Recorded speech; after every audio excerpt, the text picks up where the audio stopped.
வணக்கம். நான் கோயம்புத்தூர் திருமூலர் சித்தர் பீடம் சிவராஜ யோகி பேசுகிறேன். இப்போ வந்து பால வர்மங்கள் பற்றி பேச போகிறேன். வர்மம் என்ற சப்ஜெக்ட் இப்போ மக்களிடையே பிரபலம் ஆகிக்கொண்டிருக்கிறது. இது லெமூரிய காண்டினென்ட் தமிழர்களுடைய நுண் அறிவினால் வெளிப்பட்ட ஒரு அரிய கலை. இது ட்ரீட்மெண்ட்டுக்கும் பயன்படுத்தலாம். இதில் ஃபைட்டிங் டெக்னிக்கும் இருக்குது, ட்ரீட்மெண்ட் டெக்னிக்கும் இருக்குது. இது எப்படின்னா, இது ஆஸ்ட்ரல் பாடியை ஆதாரமாக கொண்டு செயல்படுவது. ஆஸ்ட்ரல் பாடியில் ஓடக்கூடிய நாடி சேனல் எனர்ஜி ஃப்ளோ, அதில் இயங்கக்கூடிய தசவாயுக்கள், மேலும் 5 வாயுக்கள், இதுகளை மையமாக கொண்டு செயல்படக்கூடிய தாக்குதல் முறை மற்றும் நோய் நிவாரணம். இதுதான் வர்மக்கலை. இது லெமூரியா காண்டினென்ட் இருந்து அப்புறம் அது கடல் கோள்னால் அழிந்த பிறகு கன்னியாகுமரி மாவட்டத்தில் நிலை கொண்டுள்ளது. இது ஸ்ரீலங்கா ஜஃப்னாலையும் இருக்குது. இப்போது அதை பற்றியுள்ள படிப்புகள் மிக பிரபலம் ஆகி கொண்டிருக்கிறது. படித்தவர்கள் மத்தியில் நிறைய படிக்கிறார்கள், செயல்படுகிறார்கள். இதை மொத்தத்தில் சொல்ல போனால் எனர்ஜி ட்ரீட்மெண்ட்டுன்னு சொல்லலாம். ரெய்கி, பிராணி ஹீலிங் எல்லாம் இதனுடைய அவுட்கம் இதிலேருந்து வந்ததுன்னு சொல்லலாம். So marma is the mother of all energy treatments. ஸோ இங்கே இன்றைக்கி பேசக்கூடியது பால வர்மங்கள். குழந்தைகளாக இருக்கும்போது இப்படி வர்மங்கள் பாதிப்பு ஏற்படுகிறது.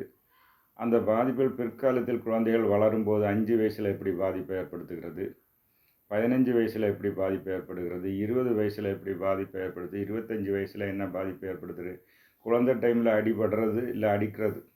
ஏன்னா இதை பேரண்ட்ஸும் ஸ்கூல் டீச்சர்ஸுக்கெல்லாம் கவனமாக பார்க்கணும். ஏன்னா பேரண்ட்ஸும் கண்டபடி தலையில் அடித்தா என்னென்ன சர்க்யூட்டு பாதிக்குது, அதாவது ஸ்பைனில் அடித்தா என்ன பாதிப்பு ஏற்படுகிறது, ஓவர் அடக்குமுறை எப்படி குழந்தைகளை பாதிக்கிறது, அது உடனே மட்டும் இல்லை பிற்காலத்தில் அது பாதிப்பு எப்படி 5 வருஷம் கழிச்சு 15 வருஷம் 20 வருஷம் 25 வருஷத்தில் இப்படி பாதிப்பு ஏற்படுதுன்னு உள்ள தியரி அண்டு கேஸ் ஸ்டடி. ஏனென்றால் என்கிட்ட ப்ராக்டிக்கலாக ட்ரீட்மெண்ட்டுக்கு ஆட்கள் வர்றாங்க. அதே உள்ள அனுபவத்தையும் வச்சு இதை கொடுக்குறேன். இது பேரண்ட்ஸும் டீச்சர்ஸும் கடைபிடிக்க வேண்டிய நிறைய விஷயங்கள் இருக்குது. உதாரணமாக குழந்தைகளுக்கு ஆட்டிசம் தான் பேச்சு திறன் இல்லாத குழந்தைகள் வருது. அது காரணம் இந்த பேரண்ட்ஸுடைய அடக்குமுறை. அவங்கள ஓங்கி செவிட்டில் அடிக்கிறது, ஓங்கி பெடரியில் அடிக்கிறது, இப்படியெல்லாம் அடிக்கும்போது அது ஸ்பீச் சர்க்யூட்டு பாதிக்குது. இந்த ஸ்பீச் சர்க்யூட் எப்படின்னா, சாதாரணமாக மூலாதாரத்திலேருந்து அது அபியக்த நிலையிலேருந்து அது உயர்ந்து சுவாதிஷ்டானத்திலையும் அப்புறம் அநாகத்திலையும் விரிவடைந்து விசுத்தியில் டிரான்ஸ்லேட் ஆகுது. அப்போ இந்த ஸ்பீச் சர்க்யூட்டை இவங்க டீச்சர்ஸு பேரண்ட்ஸை தெரியாமல் அடித்து காதில் கண்ணில் பிடரில் அடித்து அந்த சர்க்யூட் டேமேஜ் ஆகி ஆட்டிசம் வரக்கூடிய கேஸ் நிறைய இருக்குது. அதனால் அதை பேரண்ட்ஸும் தெரியும், ஸ்கூல் டீச்சர்ஸும் பசங்களை கழுத்துக்கு மேலே அடிக்கிறது கவனமாக இருக்கணும். 1. 2வது ஆட்டிசம் வரதுக்கு இன்னொரு மேட்டர் என்ன மேட்டர்னா, அதை குழந்தைகள் அழுதுகிட்டே இருக்கும், அதை ஃபோல்ஸ் பண்ணி நிறுத்தினான்னா அது என்ன ஆச்சுன்னா அந்த எனர்ஜி பிளாக் ஆகி அது திருப்பி அது ட்ராவல் பண்ணும். சாதாரண மூலாதாரத்து மேலே கிளம்பி விசுத்தியில் டிரான்ஸ்லேட் ஆகிறது. விசுத்திலேருந்து அழுத்தப்படும். விசுத்திலேருந்து அநாகத்திலேருந்து ஃபோல்ஸ்ஃபுல்லாக சுவாதிஷ்டானது ஃபோல்ஸ்ஃபுல்லாக மூலாதாரத்துக்குன்னு சொல்லும். அதாவது ஒரு நதி வெளியே வருது. இந்த நதியை நீங்கள் அடைச்சி உள்ளே அனுப்பினா என்ன ஆகும், அது நிலச்சரிவை ஏற்படுத்தும். இதே மாதிரி உள்ளது தான் இந்த இதில் ஆட்டிசம் ஒரு ரீசன் வருது. இது போக ஜெனட்டிக்காக மதர் கன்சீவ் ஆகிருக்கும்போது 3-4 மாதத்தில் குழந்தைக்கு நர்வஸ் சிஸ்டம் ஃபார்ம் ஆகும். அந்த டைமில் குழந்தைக்கு அம்மாவுக்கு மலை ஜலம் ஒழுங்காக வெளியேறதுனால ஆட்டிசம் வரும். இவ்வாறு பல ரீசன் இருக்குது. நான் அடிபட்டால் வர்ம பாதிப்பினால் வருது. அது செவிக்குட்டி கால வர்மம், பிடரி வர்மம், அதுமாரி ஸ்பைன் டேமேஜில் வருது. அதனால் இதை பேரண்ட்ஸு ஸ்கூல் டீச்சர்ஸ் எல்லாம் அவாய்ட் பண்ணணுன்னுள்ளதுக்காக இதை சொல்கிறேன். அப்புறம் நீங்கள் பார்த்தீங்கன்னா சிறிய வயசில் கண்டபடி தலையிலையும் கழுத்துலையும் அடிக்கிறதுனால 20 வயசில் வரக்கூடிய நோய் அது இப்படி கேஸ் ஸ்டடி வந்திருக்கு. அந்த நோய்க்கு பேர் CPA-TSD, சிவியர் ஹெட்டேக்கு, ஹை டிசோசியேஷன். அதாவது இருந்தால் ஒரு டிஸ்கனெக்ட் ஆகும். அவங்க என்ன ஒரு ஃப்ளோ ஆஃப் தாட் இருக்குது, அந்த flow of thought memory loss எல்லாம் அதில் வரக்கூடிய ஒரு பாதிப்பு. Damage to prefrontal cortex, enlargement of amygdala, small hippocampus, இப்படி இவ்வளோ பாதிப்பு வருது. இந்த பாதிப்பெல்லாம் சேர்ந்து இதுக்கு பேர் சிபிடிஎஸ்டின்னு வச்சுருக்காங்க. இந்த பாதிப்புக்கு காரணம் குழந்தைகளை சிறிய வயசில் கண்டபடி அடிக்கிறது. அது இந்த பேஷண்ட்ஸ்கிட்ட கேட்கும்போது இப்படி இதுதான் ரீசன்னு டாக்டர்னு சொல்கிறாங்க.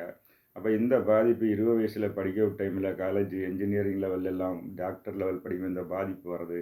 அதுக்கு ரீசன் இது என்னாச்சுன்னா பேரண்ட்ஸும் சரி டீச்சர்ஸும் சரி கண்டபடியே அடிக்கிறது தான் காரணம். அதை அவாய்டு பண்ணணும். இதுக்காக அந்த வர்ம பாதிப்பு பால வர்மம் பின்னாடி ரிஃப்ளெக்ட் ஆகும். சில வர்மங்கள் உடனே பாதிக்கும், பால வர்மங்கள் உடனே பாதிக்காது. உடனே ஏன்னா அந்த எனர்ஜி ஃப்ளோ நல்லா இருக்கிறதுனால உடனே பாதிக்குது. ஆனால் 5 வயசு 15 வயசு 20 25 வயசில் ரிஃப்ளெக்ட் ஆகி என்கிட்ட ட்ரீட்மெண்ட்டுக்கு ஆள்கள் வராங்க. அதெல்லாம் வந்து பாலவர்மத்துக்கு பாதிப்பு. அதனால் பேரண்ட்ஸும் டீச்சர்ஸும் இந்த விஷயங்களில் கேர்ஃபுல்லாக இருக்கணும். இந்த மாதிரி கலரிஃபைட்டு இப்போ படிக்க விட்றாங்க, குழந்தைகளை கராட்டே படிக்க விட்றாங்க. அது தெரியாமல் குழந்தைகள் மாறி மாறி வீட்டில் அடி வைக்கும்போதும் அதை பயன்படுத்துது. வெளியே ஒன்றும் செய்ய வீட்டில் அடிபடுத்து இது பாதிப்பு ஏற்பட்ட நிறைய கேஸ் என்னவிட்ட வருது. அதில் எனக்கு வந்தது, நான் கலரிஃபைட்டு படித்த அண்ணன் தம்பியை வாங்கி அடித்ததில் 60 வயசாகிட்டும் காது மூக்கு இந்த 2 சர்க்யூட்டில் பெயின் இன்னும் அனுபவப்பட்டே இருக்குது. பல ட்ரீட்மெண்ட் எடுத்து முடியலைன்னு உள்ள ஒரு இது வருது. ஆகவே இந்த குழந்தைகளை படிக்க இந்த கலரிஃபைட்டு கராட்டே எல்லாம் படிக்கணும். அவங்க வீட்டிலே யூஸ் பண்ணி வர்ம பாதிப்புகளை ஏற்படுத்தாத அளவுக்கு இந்த பேரண்ட்ஸும் பார்க்கணும், ஸ்கூல் டீச்சர்ஸும் பார்க்கணும். இது பால வர்ம பாதிப்பு, அது உடனே தெரியாது. பிற்காலத்தில் 15 வயசில் 20 25 ரிஃப்ளெக்ட் ஆகுதுன்னு உள்ளதை பேரண்ட்ஸு ஸ்கூல் டீச்சர்ஸும் அறியற வேண்டி இதுன்னு சொல்கிறேன். இதுக்கு நிறைய கேஸ் என்கிட்ட ட்ரீட்மெண்ட்டுக்கு வந்துட்டுருக்கு. இதே மாதிரி செவிக்குட்டி காலத்தில் பேரண்ட்ஸு அடித்ததுனால செவி சர்ஜரி திருப்பி பண்ணிவிட்டு வேதனையும் காதும் சரியாகாத கேஸ் நிறைய இதுகள்லாம் வரும். இதெல்லாம் என்னாச்சுன்னா பேரண்ட்ஸ் வந்து தெரியாமல் அவங்க அதாவது ஸ்கூல் டீச்சரும் தெரியாமல் குழந்தைகளை கண்ட மேனிக்கு அடிக்கிறதுனால அது வர்ம பாதிப்பு ஏற்பட்டு பிற்காலத்தில் அவங்க வாழ்க்கையை பாதிக்கக்கூடிய அளவுக்கு இருக்குது. இதை வந்து மக்களுக்கு பேரண்ட்ஸுக்கும் டீச்சர்ஸும் புரிஞ்சு குழந்தைகளை அடிக்காத முறையில் வளர்க்கவும், அடிக்காத முறையில் போதிக்குது, கிளாஸ் கண்டக்ட் செய்கிறது. அது வந்து இப்போ ரொம்ப குறைஞ்சிருக்கு. ஸ்கூலில் எல்லாம் அடிக்கிறதெல்லாம் டெக்னாலஜி எல்லாம் குறைஞ்சிருக்கு. என்னாலும் சில பாதிப்புகளை ஏற்படுத்த ஒரு அவேர்னஸ் டீச்சர்ஸுக்கு வேணும். அதேமாதிரி பேரண்ட்ஸுக்கு இப்போ குழந்தைய வளர்க்குற டைமில் அவங்க ஸ்ட்ரெஸ்ஸு வச்சு அவங்க வந்து இப்படி தாக்குதல் பண்ணுறாங்க. பேரண்ட்ஸும் இப்போ ஓவர் டென்ஷனில் இருக்கேன்னா ஹார்மோனல் இம்பேலன்ஸ் இருக்குது. அதே மாதிரி குழந்தைகள் அடம்பிடிக்க காரணமும் இந்த ஹார்மோனல் இம்பேலன்ஸ் தான். இந்த ஹார்மோனல் இம்பேலன்ஸ் வர்றதுக்கு காரணம் என்னாச்சுன்னா இப்போ உள்ள தடுப்பூசிகளும் யூரோப்பியன் கண்ட்ரிலெல்லாம் அது கிடையாது. இங்கே தடுப்பூசிகளும் ஒரு காரணம் என்று கண்டுபிடிக்கிறாங்க. அதனால் குழந்தைகள் அடம் பிடிக்கும்போது கண்ட மேனிக்கு அடிக்காமல் அவங்கள சமாதானப்படுத்தி வளர்த்தி கொண்டு வரணும். இல்லைன்னா அந்த பாதிப்புகள் வந்து 15 20 25 வயசில் எல்லாம் ஏற்படுதுன்றதை நான் தெரிவித்துக் கொள்கிறேன். நன்றி, வணக்கம். இதோட பயிற்சிகளும் ட்ரீட்மெண்ட்டும் கொடுக்குறேன். தேவையுள்ளவர்கள் தொடர்பு கொள்ளலாம். நன்றி, வணக்கம்.